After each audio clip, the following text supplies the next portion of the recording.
Atos 1.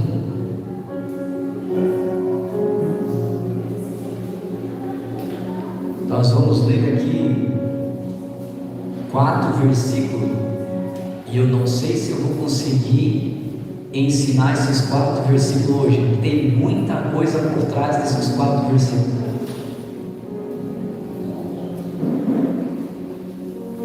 Glória a Deus.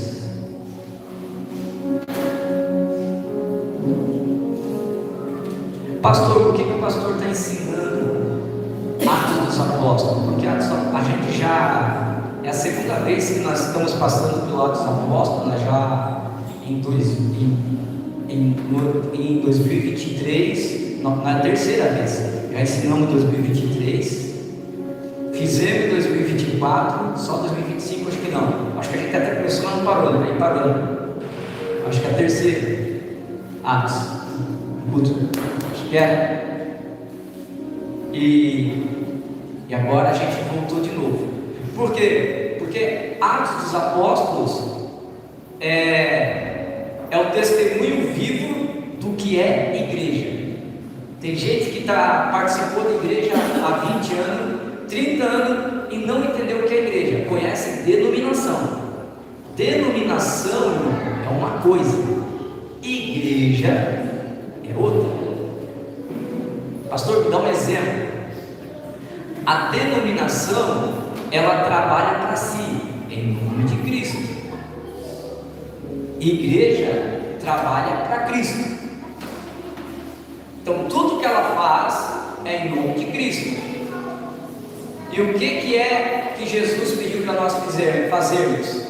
Quando você começa a ler do Atos dos Apóstolos 1, você vai ver que depois nós vamos ver lá na frente que ele dá uma ordem lá em Lucas. Ele dá uma ordem dizendo que é para o povo ir para Jerusalém e ficar lá até que do alto venha poder, para que eles sejam testemunhas de Cristo. Então nós nada mais somos, deveríamos ser pelo menos, testemunhas de Jesus. Não tem o testemunho de Jeová? Então os TJ, eles são testemunhas de Jeová, né? O TJ lá, testemunho de Jeová, o cara que fundou essa religião, ele saiu da igreja adventista porque ele não concordava com o inferno, foi para casa, pegou uma máquina de escrever.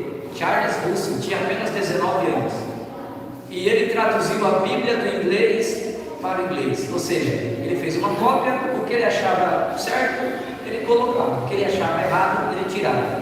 Então, testemunha de Jeová não tem Bíblia Sagrada, eles têm o livro do Novo Mundo. Por quê? Porque é adulterado. Então eles não podem ter escrito na capa Bíblia, porque é adulterado. E eles acreditam que Jesus é Deus, mas é Deus pequeno. Se existe Deus pequeno, é uma confusão danada. Então, de outra forma, outro dia a gente fala sobre o testemunho de Jeová. Então a Bíblia diz que nós somos testemunhas de Cristo. Então, Atos, nós começamos a aprender há 2 quarta-feiras atrás aí, que Deus nos chamou para ser, Cristo nos chamou para ser testemunha dele. Então, ser testemunha de Cristo é diferente de ser testemunha de uma denominação. Quer ver o exemplo? Domingo, 6 horas. Se você ficar sentado na principal aí, você vai ver um monte de crente indo para a igreja. E como é que você sabe quem é quem? Porque tem uns que andam pela denominação. Aí você sabe pela veste que denominação que ele deve ser. Porque é testemunha da denominação. Mas reflete a Cristo? Não. Porque não é pelo que você veste. A Bíblia diz, quando Jesus diz que vocês são sal na terra, ele diz: vós sois luz do mundo e sal na terra. Cuide para que não perca o gosto, porque o sal, se tornando insípido, ele só serve para que o homem pise em cima. Então, sede sol na terra, para que sejais o que? Experimentado. Então, quando é que eu dou testemunho de Jesus? É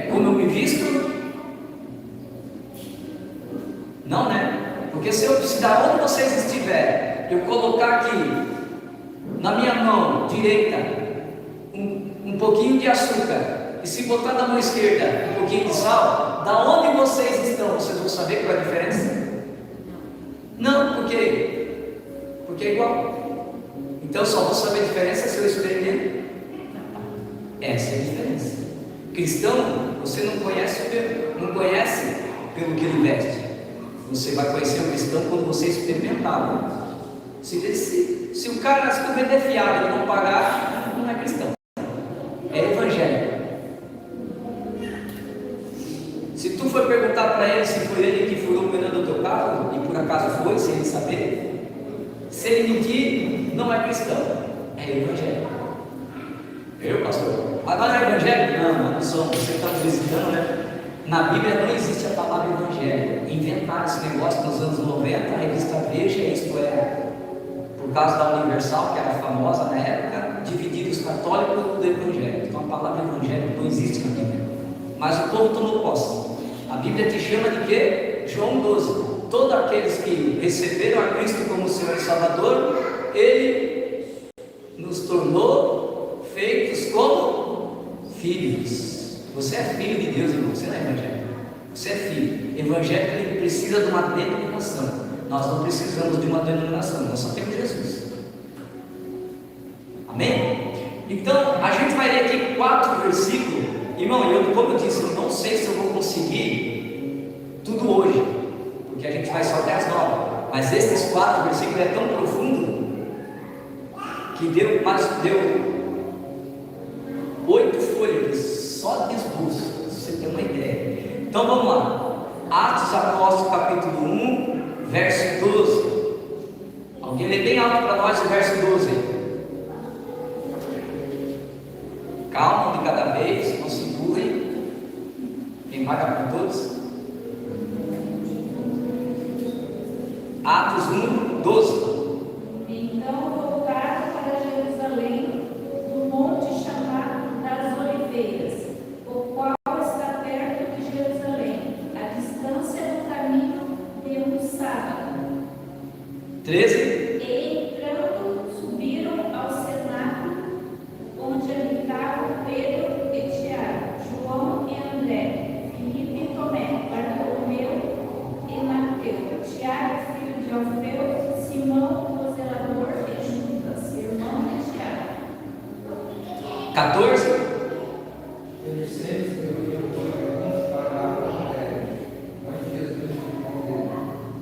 Exatamente. Então aqui são 4 versículos, mas cada um aqui tem uma profundidade. Primeiro o verso 12, né, que vai narrar ali que os apóstolos vão para o Monte da Oliveira, em Jerusalém, após a ascensão. Eles vão em obediência, se reúnem no cenáculo, né, na sala de cima, já juntamente com Maria, com seus irmãos, e outras mulheres, seus irmãos, e perseveravam ali. Então, qual que é o primeiro? São 4, tem alguns pontos chaves. O primeiro aqui, o retorno, né? O retorno que fala sobre obediência. Após a ascensão, os discípulos voltam ao Monte das Oliveiras, na distância de uma jornada de um sábado. Quando você lê na Bíblia, ele foi numa jornada da distância de um sábado, de 2 sábados, 3 sábados. Cada sábado é 1 quilômetro. Então agora você sabe a distância de um sábado. É 1 quilômetro, né? Então, antes da oração, sempre vai haver a obediência, porque houve uma ordem, né? E querido, não adianta eu querer ser cristão, receber as bênçãos de Deus, se eu não tiver obediência. Aí eu te digo assim, se eu chegar com um crente hoje e falar assim, cara, tu é obediente ao Senhor? Aí ele vai dizer assim, claro que eu sou, aceitei Jesus. Ô pastor, parei até de fumar maconha agora, parei até de beber, agora eu sou crente. Ah, é? Quanto tempo? Ah pastor, eu sou crente 3 anos. Aí eu pergunto, se eu fizer uma pergunta para ele, tem uma pergunta pergunta que ela é literal e é doída. Então talvez vai doer aí, no final a gente passa o nosso. Se você diz que é cristão, de verdade, há mais de um ano e nunca leu a Bíblia inteira, você não é cristão. Você é evangélico. Porque o evangélico não tem compromisso com Deus, ele tem compromisso com a denominação, com o serviço. Se você nunca leu a Bíblia inteira, me desculpa, você ainda precisa se converter, você é simpatizante. Porque como é que eu vou obedecer algo que eu não sei? Como é que eu vou andar segundo a palavra se eu não ler a Bíblia? Então, sem obediência, não tem ação. A primeira coisa que a gente leu em 12 ali, então voltaram para Jerusalém, no monte chamado Oliveiras, a qual perto de Jerusalém, a distância de um sábado. Ou seja, a gente vai ver lá na frente que Jesus, quando estava com eles, diz: olha, vocês vão para Jerusalém, fiquem lá por 10 dias, até que do alto vem poder. Então aqui eles obedeceram. Claro que não obedeceram de cara, né, irmão? Se tu ler João 12, quando Jesus se entrega na cruz e morre, todos se desviam, todos.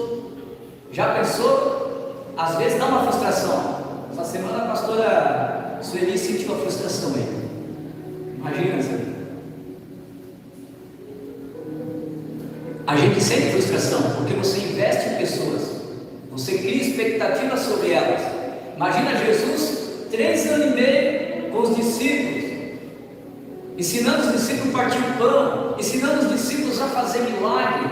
Os discípulos fizeram milagre. Jesus mandou eles em 70, não era 12, era 70 discípulos, mas só sobrou 12.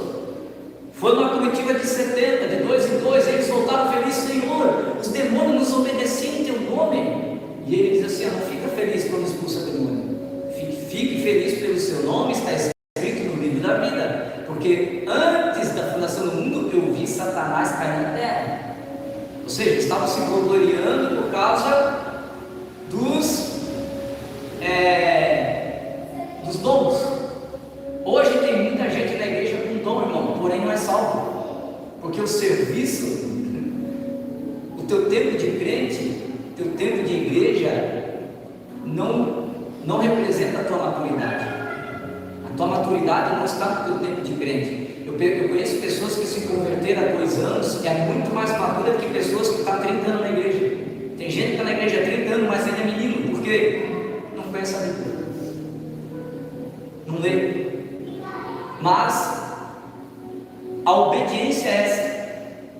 Jesus deixou bem claro: conhecereis a verdade, e a verdade, como é que eu vou saber a verdade? Se eu ler. Amós diz: meu povo perece por falta de conhecimento. Então eu preciso conhecer a palavra. Satanás conhece a Bíblia de trás para frente.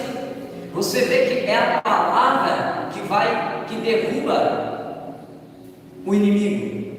Quando Jesus saiu do batismo, a Bíblia diz que o Espírito Santo levou ele para o deserto para ser tentado, passar fome e sede. E chegou lá, o diabo veio com a palavra. O diabo chegou nele e disse: é verdade que tu é filho de Deus? Então transforma essa pedra em pão e come, mata a tua fome. O que ele falou? Em verdade, eu vos digo, está escrito: não só de pão viverá o homem de Deus, viverá o homem, mas de toda palavra que sai da boca de Deus. Quebrou. Depois eu disse: olha, é verdade que tu, está escrito também, que se tu der uma ordem aos teus anjos, ele te abençoa, então te joga daqui de cima desse precipício, para que os anjos te peguem. E ele disse também: está escrito, não tentará o Senhor teu Deus. Mais uma vez, palavra, tum. Aí ele pega Satanás, pega ele, bota ele lá no monte e fala assim: está vendo tudo isso aqui, tudo isso aqui foi me dado.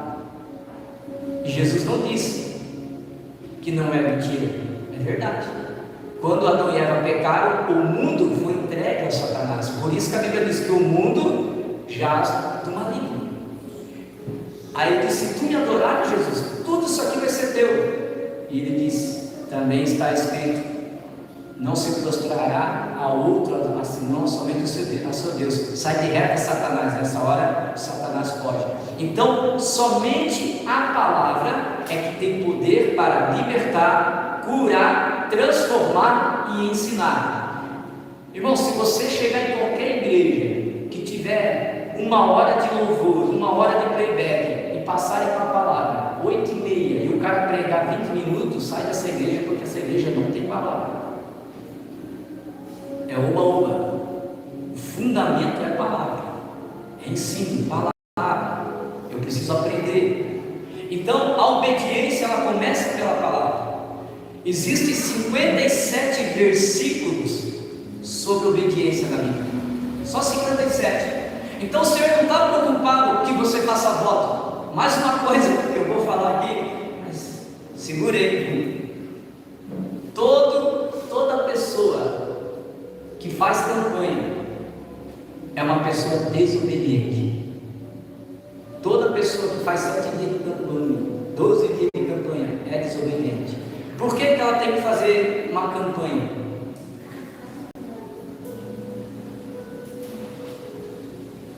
Porque se nós lermos João 15, 6, 7, 8, vai dizer assim: se minha palavra estiver em vós, e vós estiver em mim, Jesus disse: peça o que quiser e será feito, porque nisso será glorificado o Pai. Se eu estiver em obediência, eu preciso fazer campanha? Não. Mas por que eu tenho que fazer? Porque não está em obediência. Não estou na palavra, a palavra não está em mim. Por que eu não estou? Porque eu não leio.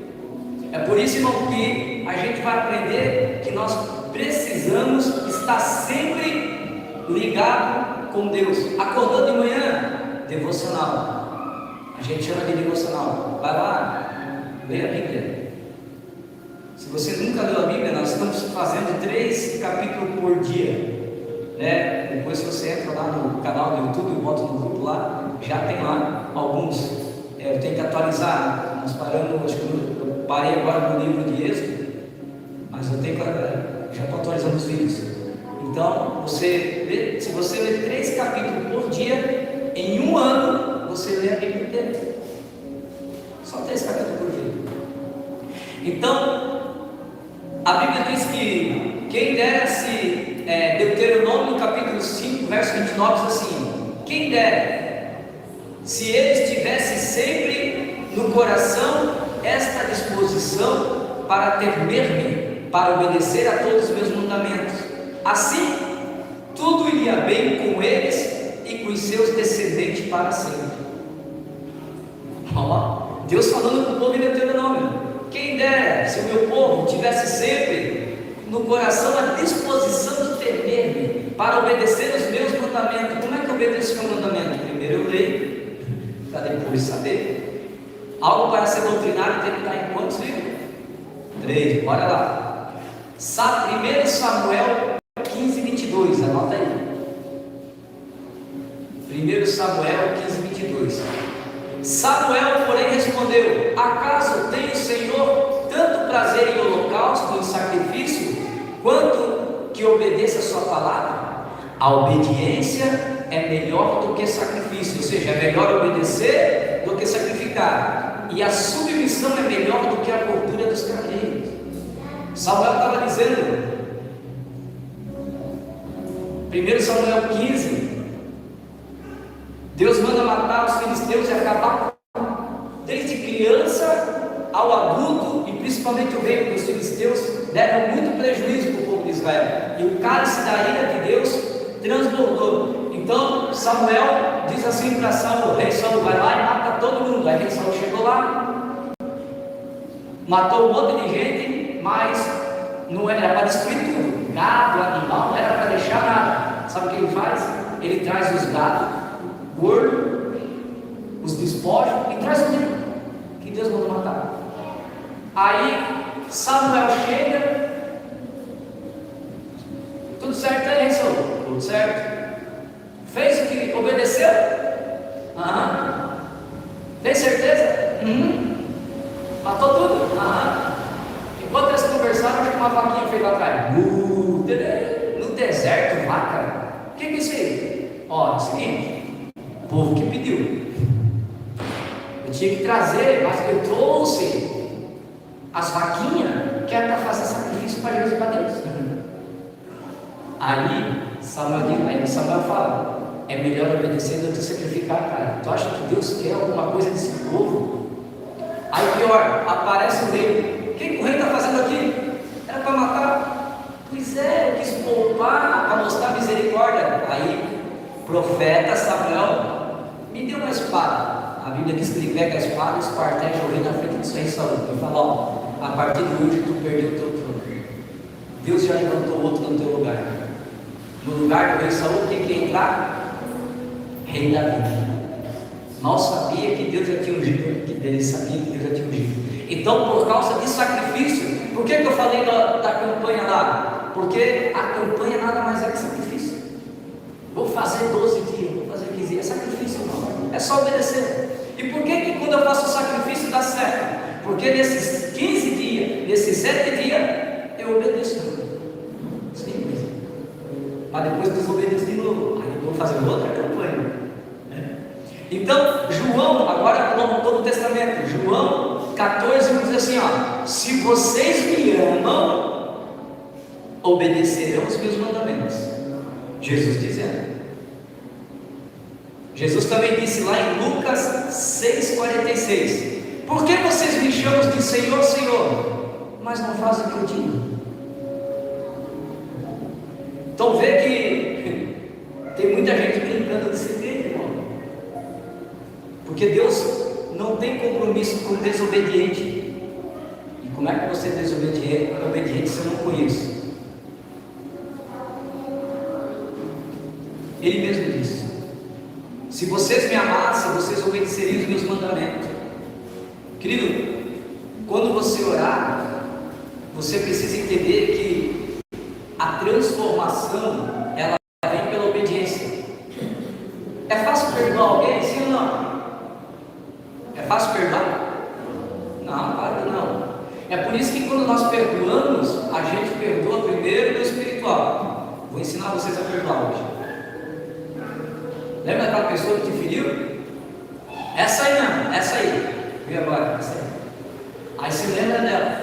Aí no mundo espiritual você vai liberar o perdão ao Senhor. Ó, tu sabes que o teu coração está doendo.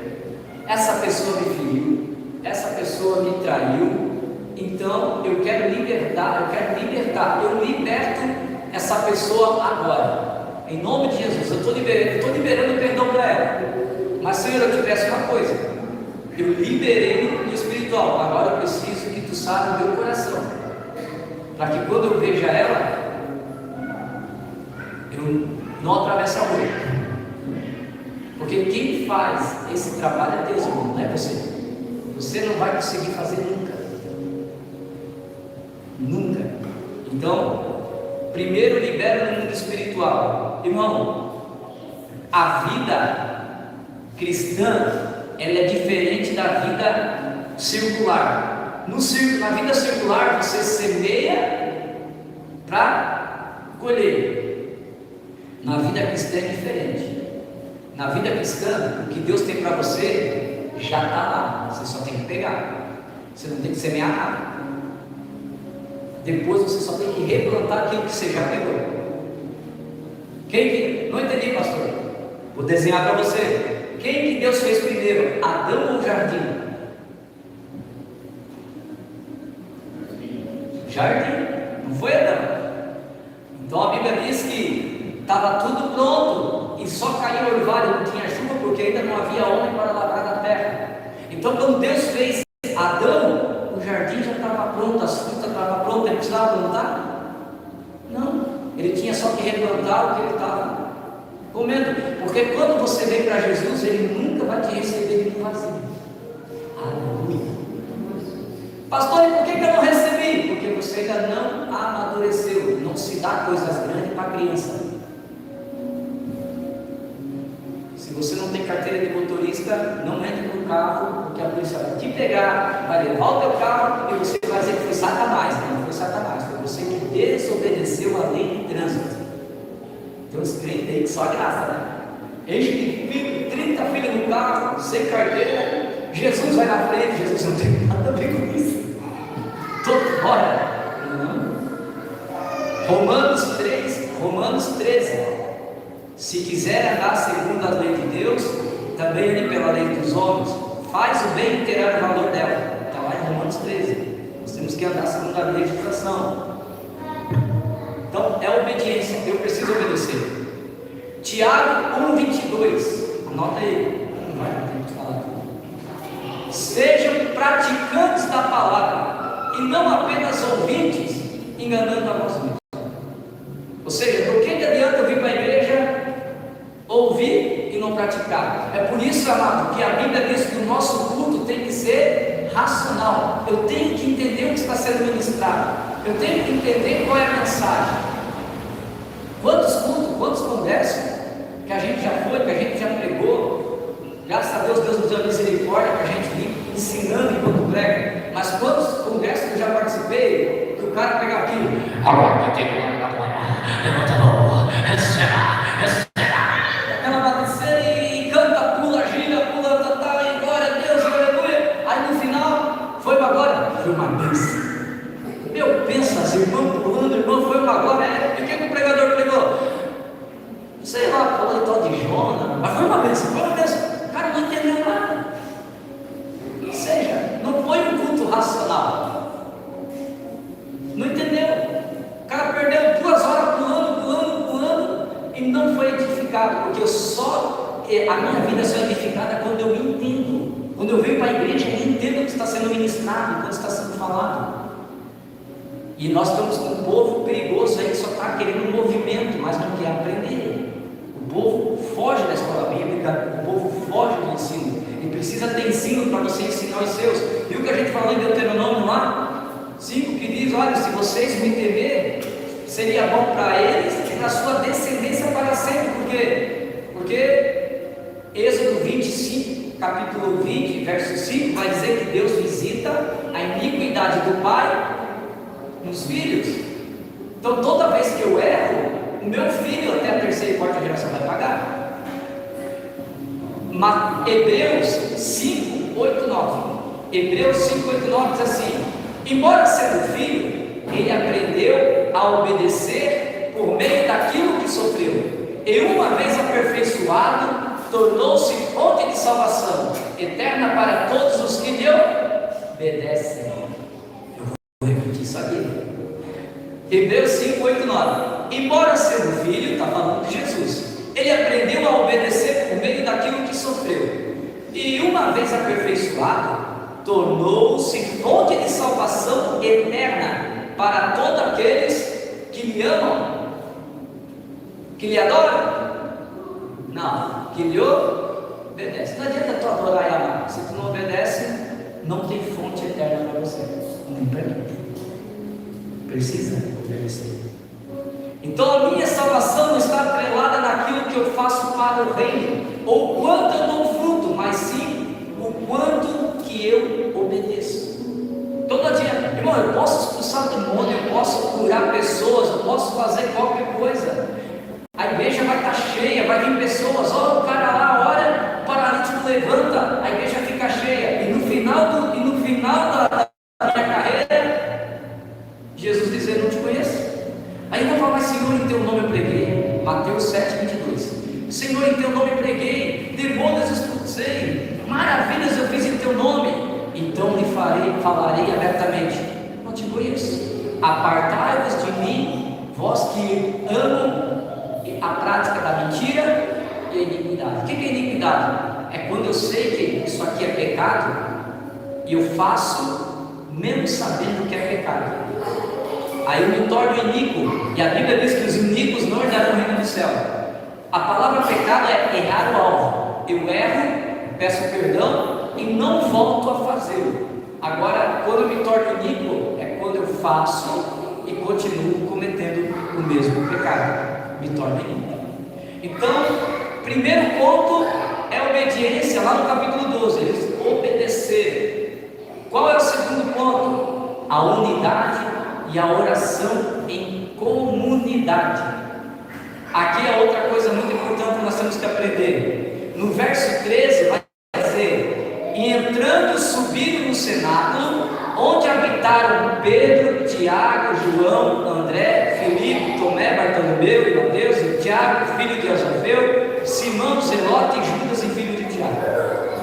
E perseveraram unanimemente, ou seja, a comunidade primitiva, incluindo dos apóstolos, eles persistiram na oração conjunta, ou seja, primeiro eu obedeço e depois eu peço, porque se eu não obedecer, eu não recebo.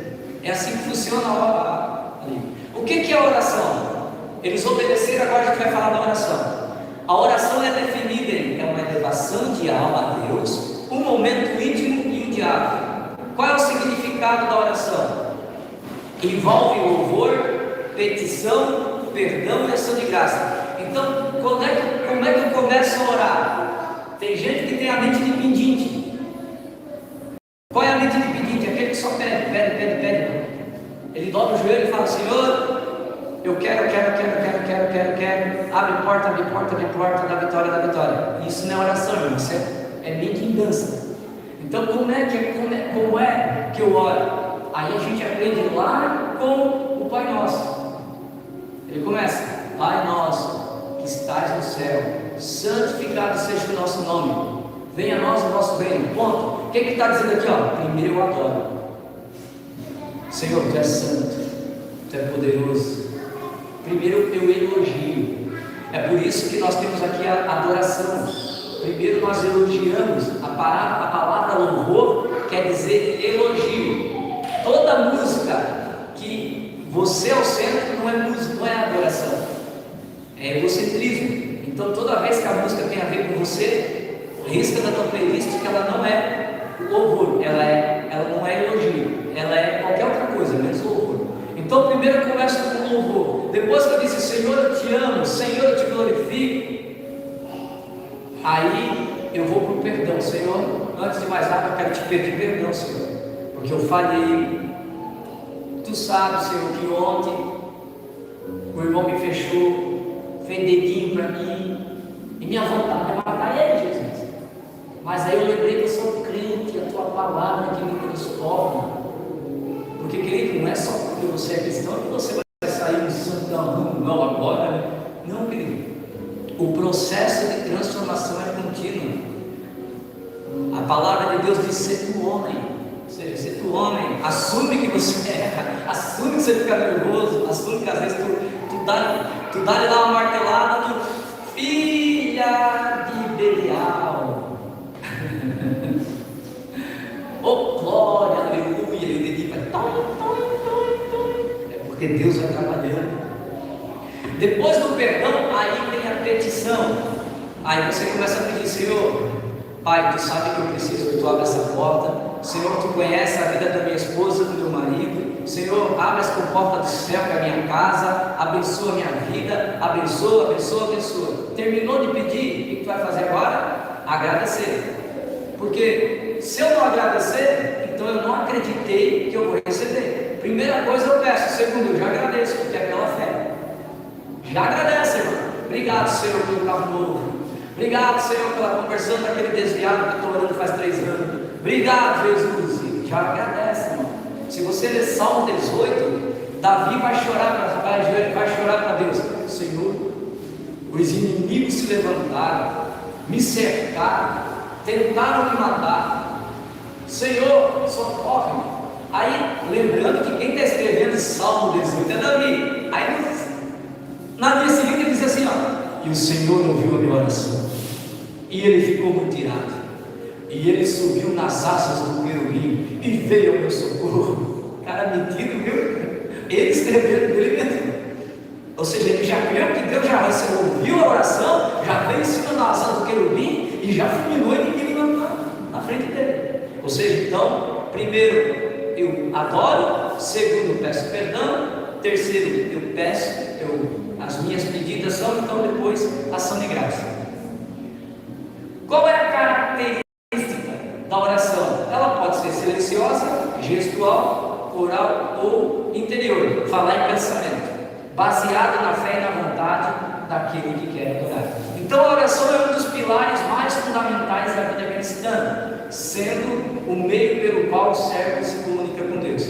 Os cientistas, amados, eles pegaram uma pessoa para fazer teste enquanto ela orava. Aí, quando eles fazem a tomografia, eles colocaram a pessoa dentro daquela, como é o negócio que a pessoa entra inteira lá? Ressonância. E falou assim, fecha o olho e ora. Quando a pessoa fechou o olho e olhou, só a frontal aqui acendeu. Ou seja, o teu cérebro, ele se desliga do racional e entra em contato com a PNL, que é o sobrenatural. E é interessante que depois eles fizeram o mesmo teste, a pessoa é de joelho. E quando a pessoa faz isso, acontece a mesma coisa. Não precisa nem orar. Quando tu coloca, tu fecha as mãos para fazer isso, que é sinal de oração, o teu cérebro já acende na frente, né? Não tem, até a ciência está comprovando que nós somos seres divinos. Então, desde o Antigo Testamento, a oração é apresentada como um ato vital para a comunhão com Deus. Ou seja, Salmos 5, 3 diz assim, o salmista declara: pela manhã ouvirás a minha voz, ó Senhor. Pela manhã me apresentarei a ti e vigiarei. Ou seja, devocional é bíblico, irmão. Acordou de manhã, ora. Senão tu vai ter um dia, tu vai apanhar de Satanás o dia inteiro, vai chegar em casa quebrado, vai querer agradecer. Senhor, obrigado pelo meu dia. Você falou, eu não tive nada a ver com isso. Se tu tivesse orado, eu tinha te avisado, vai dar ruim, não vai para aquela rua hoje, vai fazer isso, não faz aquilo, né? E a gente tem costume de já acordar nos 220, irmão. Não corta ali, dá uma paradinha, ora, vai falando com Deus no carro, né? Esse versículo revela a prática de buscar a Deus no seu devocional. A oração matinal estabelece um fundamento espiritual sólido para enfrentar os desafios. Já no Novo Testamento, Jesus Cristo, o maior exemplo, enfatizou a importância da oração. Em Mateus 6,6, ele vai instruir: mas se tu, quando quiser orares, entra no teu aposento, fecha a porta atrás de ti, e o teu pai que te vê em secreto, o teu pai te recompensará publicamente. Ou seja, tu pede em secreto e Deus vai te abençoar publicamente. Mas daqui uns dias o povo vai, irmão, se tu começar a fazer isso, eu não dou 3 meses, irmão. O povo vai começar a falar, tá mexendo com droga, só pode. Como é que pode? Como é que tá dando certo? Não. Está mexendo com coisa errada, porque Deus vai começar a prosperar você. Você vai criar intimidade com Ele. Intimidade com Deus se constrói, irmão. Essa é a diferença. Jesus nos ensina a buscar Ele em lugar de intimidade. Se você não consegue orar no quarto, então sobe com nós toda sexta-feira no monte. Quando está chovendo, a gente vem para cá, porque aqui tu pode gritar, pode dar glória, mas você tem que ter um lugar de guerra para oração. A oração também é essencial para obter sabedoria e orientação divina. Tiago 1,5 vai dizer assim, se algum de vós te falta sabedoria, peça a Deus, que a todo dá liberalmente, e não lança em rosto, e lhe será dado. Ou seja, toda vez que você precisar tomar uma decisão, irmão, não tome decisão sem antes orar. Ora primeiro e espera. A Bíblia diz que o desobediente, ele é impulsivo e precipitado. Aí as coisas dão errado, fala, meu Deus, Senhor, o diabo se levantou. Não se levantou, é que você fez segundo o teu desejo, a tua vontade, e não esperou o Senhor. Espera no Senhor. Além disso, a oração é um meio poderoso de intercessão. O apóstolo Paulo exorta. O que é exortar? Ele tira as pessoas, os crentes, a intercederem uns pelos outros. 1 Timóteo 2,1. 1 Timóteo 2,1. Exortam, pois, antes de tudo, que se façam de pregações, orações, intercessões e ações de graça por todos os homens. Ou seja, a igreja tem que orar uns pelos outros. Quando oramos uns pelos outros, demonstramos amor e compaixão, cumprindo então o mandamento de amar o próximo. A intercessão tem o poder de transformar vidas e situações conforme a vontade de Deus. A perseverança na oração é um aspecto crucial. 1 1 Tessalonicenses 5,17. 1 Tessalonicenses 5,17, ele vai dizer: orai sem cessar. Ore sempre, irmão. Sempre tenha uma vida de oração. Está ali limpando a casa? Ora. Está lavando a louça? Ora. Está na rua trabalhando? Ora. Está fazendo os teus afazeres da tua empresa, do teu trabalho? Em pensamento, não desliga. Sabe qual é o problema da nossa geração? Que sai da porta para fora, desliga. Não, irmão, não posso desligar. Eu estou aqui conversando com a minha esposa, mas Deus sempre está no meio. Deus sempre tem que estar no meio da minha vida. Jesus também ilustrou a importância da persistência na oração através da parábola do juiz iníquo e da viúva persistente. Isso está lá em Lucas 18, 1:8. Qual é a parábola? Jesus disse assim: havia uma viúva que ela todo dia batia na porta de um juiz corrupto. E ele batia, e ela lá: olha a minha causa, olha a minha causa. Então um dia aquele juiz corrupto disse: sou obrigado a atender essa mulher, porque senão ela não vai parar de me incomodar. Aí Jesus termina dizendo: se um juiz corrupto acaba ouvindo o pedido de uma pobre senhora, imagina o Deus que está no céu. Então também tem aquela passagem que diz: bateis, você brilhar. Então tem que estar alinhado. Irmão, pastor, mas por que tem oração que eu tenho que pedir? Primeiro é que talvez você não está alinhado com a obediência do que está escrito nas Escrituras. Lembra? Se a minha palavra estiver em vós, peça o que quiseres. Segundo, talvez, se Deus te der, tu se desvie. Então você não está preparado para receber. Então, tem dois motivos. Além de ser um meio de comunicação, a intercessão e a oração é uma fonte de paz e consolo. Filipenses 4, 6, 7. Filipenses 4, 6, 7. Não estejais inquietos por coisa alguma, antes as vossas petições sejam tudo conhecidas diante de Deus pela oração e súplica, com ação de graças. Que ação de graças? Agradecimento com fé, crendo que está acontecendo, e a paz de Deus, o que excede todo entendimento, guardará os vossos corações, os vossos sentimentos em Cristo. Ou seja, eu estou ansioso. Eu lembro que quando eu fiquei 2 anos a pé, aí a gente veio fazer uma campanha na casa de uma irmã aqui de libertação. Aí o Senhor tocou no meu coração. Eu não sou de fazer, irmão, mas Deus tinha tocado no meu coração. A irmã missionária Simone, a irmã bem crente mesmo assim, sabe? Crente sim. Crente que é crente não tem filho, tem congregação. Então ela tinha uma congregação, tudo escadinha, né? Aí, quando eu vi aquela mulher cantando na igreja, eu disse assim: ela faça uma campanha na casa dela que ela precisa. O negócio está feio lá. Ela está cantando, pregando aqui, mas o negócio está pegando fogo. E eu falei, né? Jesus mandou, amém. Só que eu estava a pé, eu tinha dado meu carro na época com o pastor. Deus mandou dar, eu estava a pé 2 anos. Aí eu disse: e eu na inocência, cheguei com minha esposa, falei com a minha esposa, ela disse assim: cheguei, irmã, o Senhor manda dizer que eu preciso fazer uma campanha na tua casa lá. Quantos dias? Não sei, vamos fazer, na hora que Deus mandar parar, a gente para. Quando? Vamos fazer depois do culto. A gente vem no culto, à noite, e depois nós vamos para a tua casa. Mas mal sabia que a irmã não morava, irmã. A irmã se escondia. Longe. Nós tínhamos que ganhar pé com ela. Entendeu? Vai ajudar, irmão, eu tenho dedo podre. Se eu falar assim: irmão, vou fazer 10 dias no monte, vai chover os 10 dias, eu tenho dedo podre. Irmão, choveu a campanha inteira. Dava sol de segunda a quarta. Quinta-feira, chuva. Sexta-feira, sol. Era só para a gente se molhar. Né? Quando a gente chega na casa dela, pra vocês terem uma ideia, quando a gente chega na casa dela, resolver rapidinho aqui, eu vi um homem, né? Um homem negro assim, ele deu uma risadinha e entrou lá dentro da casa dela. Aí eu perguntei: essa casa é tua? Não, é alugada. Aí quando eu botei o pé dentro da casa, eu me arrepiei no pé da cabeça. No primeiro dia de oração, uma das filhas dela tinha, esqueci o nome agora, ajuda a lembrar aí, irmão. Asma.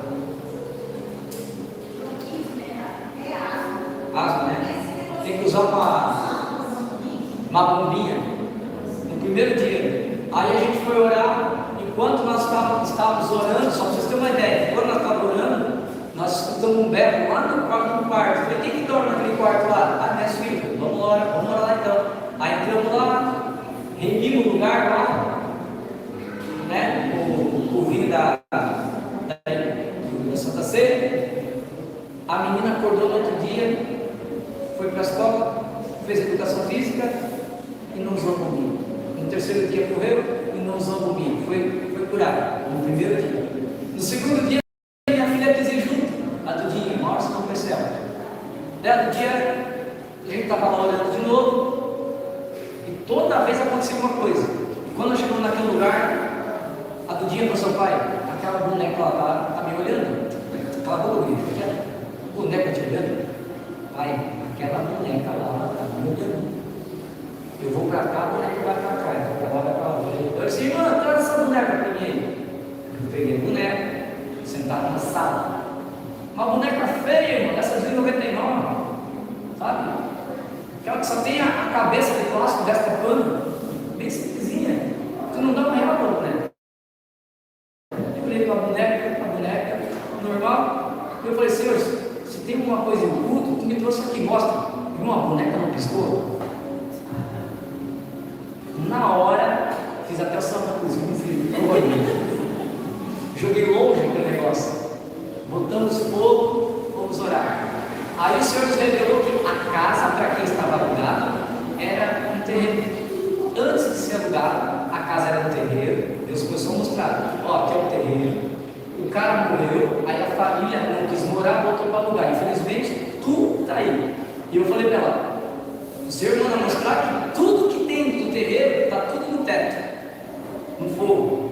Aí no outro dia o marido dela viu, irmão, tudo que tu imaginava de terreiro, tinha lá de santo, bebida, cachaça, tinha no teto. Ele botou tudo para fora, quebrou, né? Deu final. Acabou, irmão, o problema da irmã. Acabou. Então essas coisas existem, né? Mas se a gente não tivesse em obediência, em oração, ia adiantar ir lá? Não, irmão. Tem que ter obediência. Você tem que estar em uma vida de oração, porque senão você não consegue nada. É só assim. Então a oração deve ocupar um lugar central na vida do servo de Deus. Ela nos conecta com o Pai, ela nos fortalece e ela concede a paz.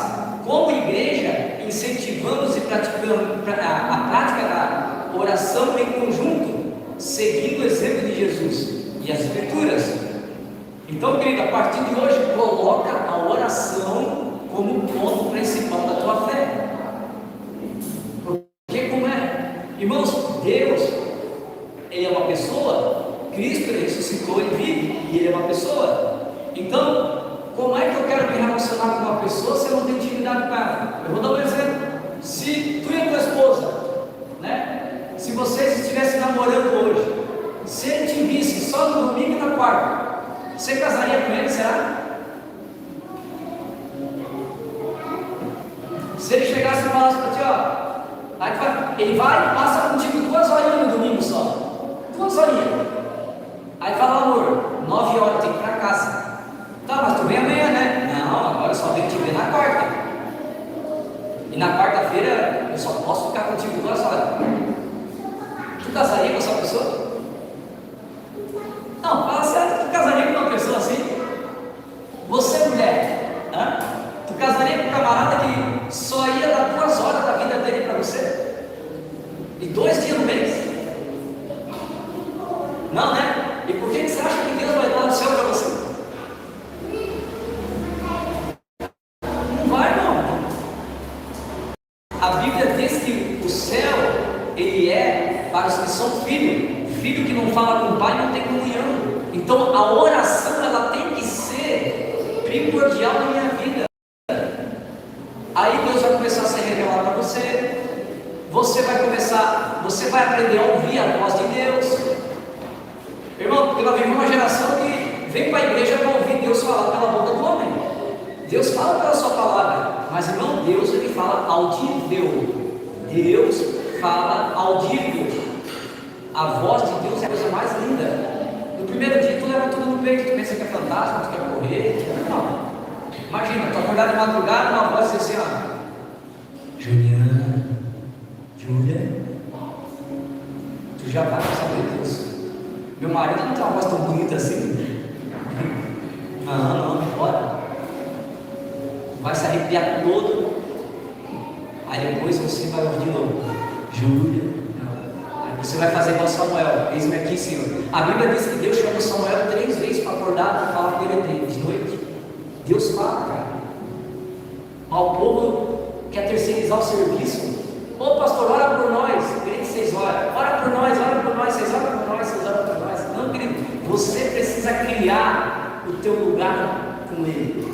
E com mais eu faço para Ele, mais perto dele eu me transformo. Então eu tenho que entender que eu posso fazer o serviço na igreja, posso, mas o serviço tem que me trazer a característica do céu em mim. Porque senão eu vou ter um cara soberbo sempre sem Deus. Quanto povo aí que prega, canta, é uma bênção, mas fora do culto é o demônio, irmão. O cara é uma bênção, bota fogo na igreja, mas em casa é um cavalo. Não sabe falar com o filho, sabe falar com a esposa. Está assim, de jeito assim. Mas por quê? Porque em vez de deixar Deus usar ele usa Deus. É o contrário. Então, portanto, entenda uma coisa. Deus, Ele precisa da oração para ter comunhão. Então, primeiro eu obedeço, segundo eu oro. Se eu não obedecer, não adianta orar. Lembra a Bíblia diz, vigiai e orai. Se não adianta tu orar se tu não vigia primeiro, você vigia. O que é vigiar? Obedecer, andar nos parâmetros. O que Atos dos Apóstolos está dizendo que eu tenho que fazer? Eu vou fazer o que está aqui. A Bíblia é o nosso guia. 2. Presença marcante. O texto destaca agora aqui no 14. Todos estes perseveravam unanimemente em oração súplica com as mulheres e Maria, mãe de Jesus, e seus irmãos. Então, outra presença marcante aqui vai destacar a presença de Maria, a mãe de Jesus, que não é Maria Madalena. E a igreja, ela está fazendo o que ali? Está gerando Maria, a mãe de Jesus, juntamente com seus irmãos, que estão continuando aquilo que Deus mandou pedir, manda fazer. Espera aí, pastor, agora me explica aqui, Maria e seus irmãos. Você sabia que Maria teve filhos, além de Jesus? E eles estão registrados na Bíblia? Maria teve mais filhos, e a Bíblia fala o nome de cada um deles. Vamos lá. Como assim? Maria teve filhos? Sim, Maria teve filho. Provavelmente Maria teve 4 filhos, ou 2 ou mais filhas, porque a Bíblia não fala quantas são, mas a gente sabe que é mais de uma por causa do versículo. A palavra sugere que Maria teve outros filhos. A Bíblia diz que Jesus tinha 4 irmãos. Qual que é o nome desses irmãos? Tiago, que não é o Tiago de Simão. Tiago, que é o irmão mais novo de Jesus, que está lá na Bíblia. Não tem o livro de Tiago lá no final da Bíblia, antes de Apocalipse. Não é o discípulo, aquele lá é o irmão caçula de Jesus, o Tiaguinho. José, Judas e Simão. Existia 2 Judas, o irmão de Jesus e Judas Iscariote que se matou. E existia 2 Simão, Simão que é o irmão de Jesus e Simão Pedro. Então, pelo menos 2 irmãs. Está lá em Marcos, capítulo 6, verso 3, anota aí. Jesus chega na Galileia para pregar, Marcos 6, 13, e eles começam a falar: não é este o filho do carpinteiro? Não é o filho do Zé aqui? Não é o filho do Zé? Não é o filho da Maria? Mas viu esse filho crescer. Aí ele continua dizendo: não é o irmão do Tiago, José, Judas e Simão? As suas irmãs não moram aqui no nosso vilarejo? Da onde vem tamanha sabedoria? Aí a Bíblia continua dizendo que Jesus, conhecendo a incredulidade, diz: profeta não tem honra na sua própria casa.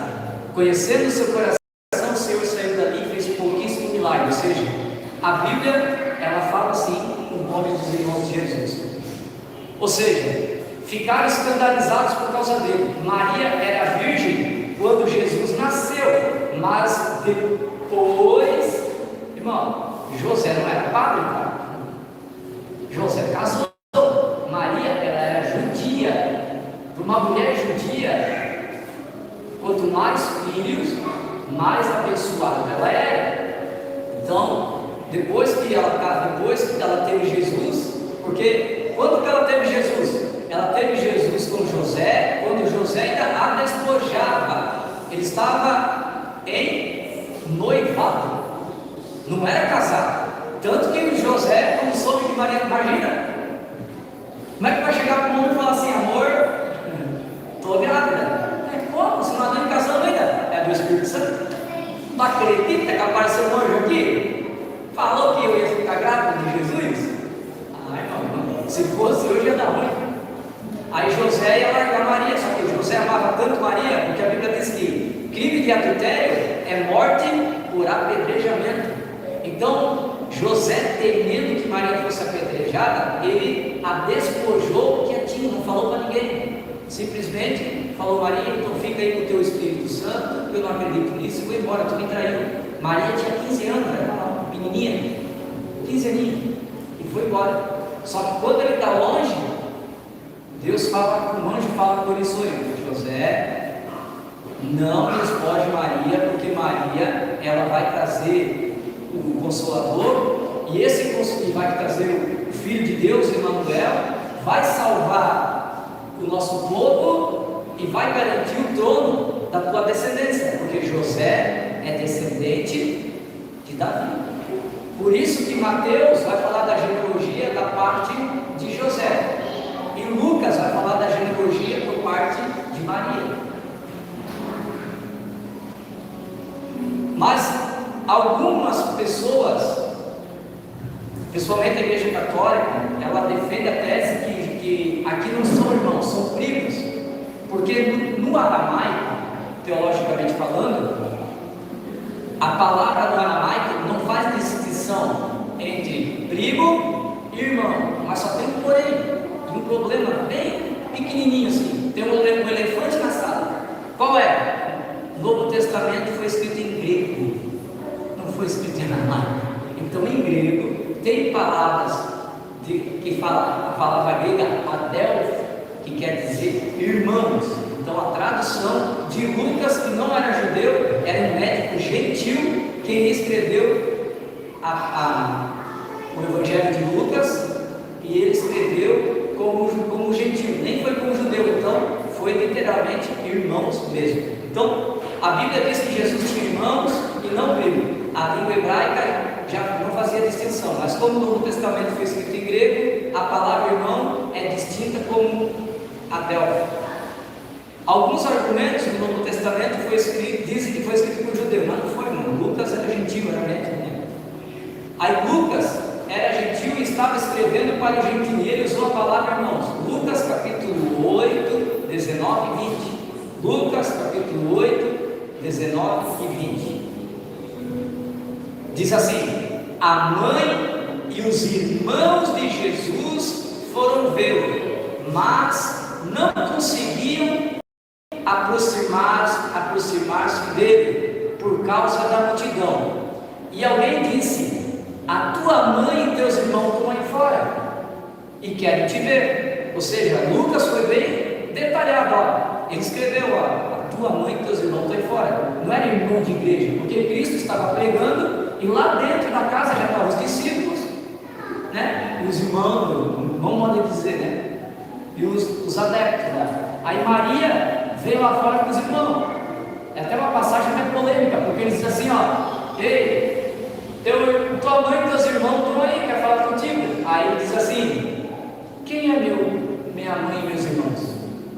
Eis aqui minha mãe e meus irmãos, todos aqueles que fazem a vontade do meu Pai, estes sim são minha mãe e meus irmãos. É a continuação do texto, que eu não coloquei aqui.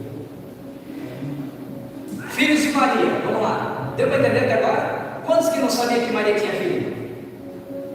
2. O resto não sabia também, mas vai vergonha de matar, não é verdade?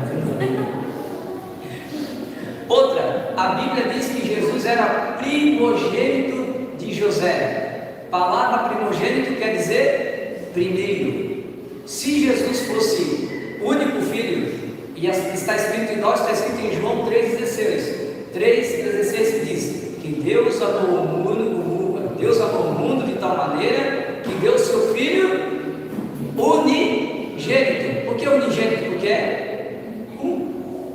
Porque é um. Que deu seu único Filho unigênito, para que todo aquele que nele crê não pereça, mas tenha a vida eterna. Mas quando Lucas 1,26 vai falar que Maria e José vão estar levando Jesus para apresentar no templo, ele fala: e como está na lei de Moisés, no 8º dia, todo primogênito, depois de ter ser circuncidado, tem que ser apresentado ao templo primogênito, primeiro filho. Então Jesus era o irmão mais velho. A Bíblia não diz que os irmãos de Jesus eram filhos de Maria, mas também não diz que não eram. Por outro lado, os irmãos de Jesus são mencionados quase sempre junto com a mãe de Jesus, com Maria. Mateus 12,46 diz assim: falava ainda Jesus à multidão, quando sua mãe e seus irmãos chegaram do lado de fora querendo falar com ele. Ou seja, claramente, os irmãos de Jesus eram muito mais ligados a ela do que o próprio Jesus.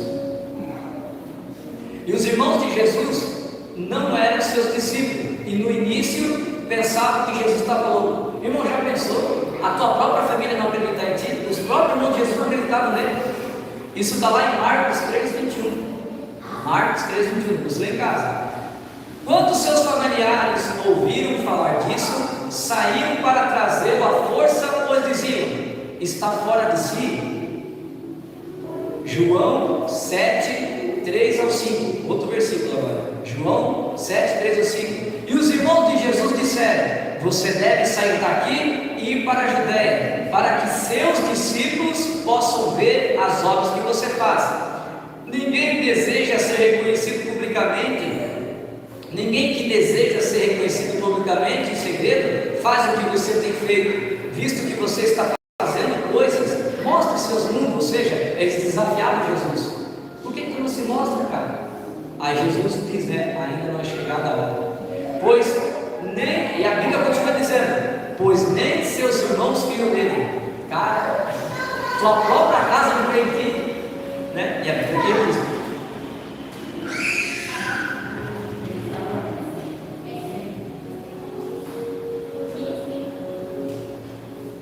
Amém? Glória a Deus. Irmãos, 9h. Tá bom, né? Só que eu vou parar. A gente vai continuar isso aqui quarta-feira que vem. Traga sua Bíblia, traga seu caderninho para você anotar, porque se a gente for procurar na Bíblia tudo, irmão, demora, né? E é muito pouco tempo para estar falando sobre os 4 pontos de Atos, capítulo 12 a 14. Então, a primeira coisa que eu preciso entender, qual eram as 3 características? A primeira característica, obediência. O Senhor disse: olha, vá para Jerusalém, para que venha o poder do alto. Então, quando eu obedeço, segundo, a oração, eu tenho que manter firme naquilo que Deus pediu para mim. A primeira coisa que você deve fazer, querido, é pedir, orar ao Senhor, falar: Senhor, me ensina a andar segundo a tua vontade. São 10 mandamentos, dos 10 se tornou 2. Qual coisa? Amar a Deus sobre todas as coisas e o próximo como a ti mesmo. É fácil, não é? Porque às vezes, depende do seriado da Netflix, tu não quer ler, tu quer ir pro seriado. Porque matar a carne é difícil. Não vou dizer que é fácil, mas a oração, ela vai ser a base da tua obediência. Você pode orar sem obedecer, mas não tem como obedecer sem orar. Pegou?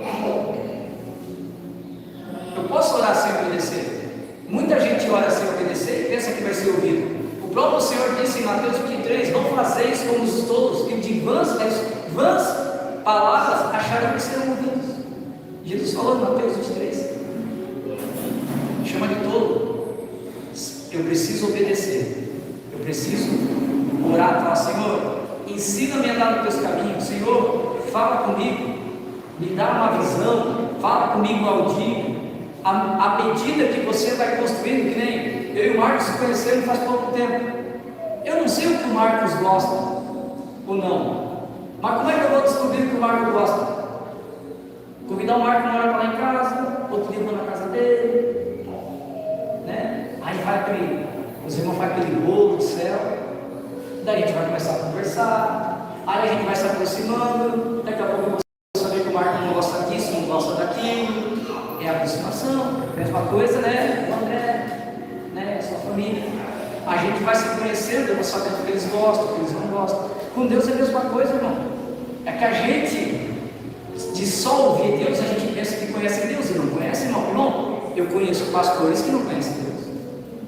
Eu posso pregar a Bíblia sem falar de Cristo para você. Eu posso cantar sem cantar a Cristo. Eu posso cantar para você, em nome dele, e não conhecê-lo. Mateus 7, 22, 23. Não conheço vocês. Então, como é que eu conheço a Jesus? Aprendendo da sua palavra, mas também buscando dentro da minha casa. Tá ligado? Chega em casa de manhã. Se você ouve música circular, para de ouvir música circular, começa a ouvir louvor, bota louvor lá, bota a palavra. Quando você vai assistir um filme com a família, se você tem stream em casa, bota na lupinha, está escrito assim, ó, como é que é o nome agora? Classificação, vai estar lá, aventura, terror, drama, aí tem uma página que está assim, ó, fé, coloca na fé, irmão. Vai ter um monte de vídeo de filmes religiosos, para edificar a tua vida, para edificar o teu coração.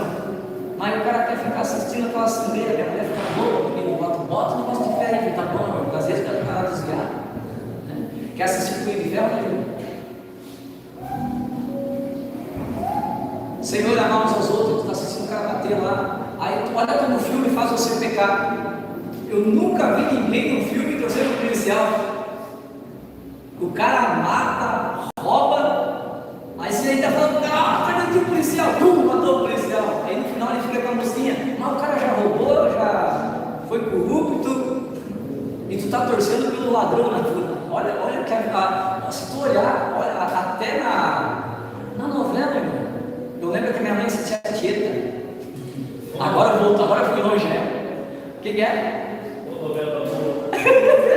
Agora fui longe, irmão. Daí eu lembro que eu não sei se é Tieta, eu sei que alguém morria, daí eu botava uma calça, falava, não sei se é Tieta, acho que era uma outra lá. O cara botava uma calça e o morto voltava. E o povo lá, e as mulheres casadas queriam ficar com o morto lá. Aí olha como é que a Bíblia diz que o diabo entra pela concupiscência dos olhos. A Bíblia diz que se o teu olho vê for bom, todo o seu corpo se torna bom. Agora, se o teu olho vê for treva, quão treva estás, diz a palavra. Então, veja coisa boa, ore, obedeça. Terceiro, sempre unidade. Não anda sozinho, cara. Não anda sozinho, peça ajuda. Pastor, eu estou meio desanimado, liga para mim, liga para minha esposa lá. Eu sempre falo aqui, irmão, eu não atendo esposas. Quem atende é minha esposa. Eu não atendo. Pastor, eu quero falar contigo agora, minha esposa. Com ela. Eu falo com os varões, varão é comigo. Mas mulher é minha esposa, ela que conversa lá.